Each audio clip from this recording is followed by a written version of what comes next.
ಇತ್ತೀಚಿನ ಯುವ ಪೀಳಿಗೆ ಆಗಿರಬಹುದು, ಪೋಷಕರಾಗಿರ್ಬೋದು, ಈ ಸ್ವಯಂ ಉದ್ಯೋಗವನ್ನು ಅಷ್ಟಾಗಿ ಪ್ರೇರೇಪಿಸೋದಿಲ್ಲ. ನಾನಂತೂ ತುಂಬ ಇಷ್ಟಪಡ್ತೀನಿ. ಯಾಕೆಂದರೆ you should not become just job seekers, should become job providers. ಇವತ್ತು ನಾರಾಯಣ ಮೂರ್ತಿಯವರು ನಮಗೆ ಯಾಕೆ ಭಾಳ ಮುಖ್ಯ ಆಗ್ತಾರೆ? ಎಷ್ಟು ಲಕ್ಷ ಜನರಿಗೆ ಕೆಲಸ ಕೊಟ್ಟರು.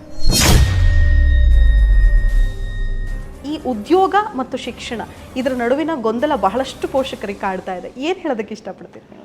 Education should not be directly link to jobs. ಇದು ನಾನು ಒಪ್ಪೋದಿಲ್ಲ. ಆದರೆ ಯಾಕೆ ಹೇಳ್ತೀನಿ ಅಂತಂದರೆ, ನೋಡಿ, ಶಿಕ್ಷಣ ಕೊಡೋದು ನಮ್ಮ ಕೆಲಸ. ಆಮೇಲೆ ಅವರ ಪ್ರತಿಭೆಯ ಮೇಲೆ ಮಕ್ಕಳು ಬೆಳಿಬೇಕು.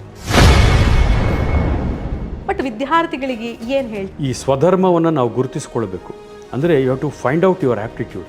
ಆ ದಿಸೆಯಲ್ಲಿ ನಾವು ಕೆಲಸ ಮಾಡುವಂಥದ್ದು.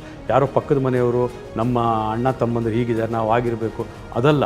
ನನ್ನ ಸ್ವಧರ್ಮ ಏನು ಹೇಳುತ್ತೆ, ವಾಟ್ ಮೈ ಆ್ಯಪ್ಟಿಟ್ಯೂಡ್ ಈಸ್, ನನಗೆ ಯಾವುದ್ರಲ್ಲಿ ಮಾಡಿದರೆ ನನಗೆ ಸಂತೋಷ ಎಷ್ಟು ಸಿಗುತ್ತೆ ಅನ್ನೋದನ್ನು ನೋಡಿ ಅದರಂತೆ ಸಬ್ಜೆಕ್ಟ್ಗಳನ್ನು, ವಿಷಯಗಳನ್ನು ಆಯ್ಕೊಂಡು ಅವರು ವಿದ್ಯಾಭ್ಯಾಸ ಮಾಡಲಿ.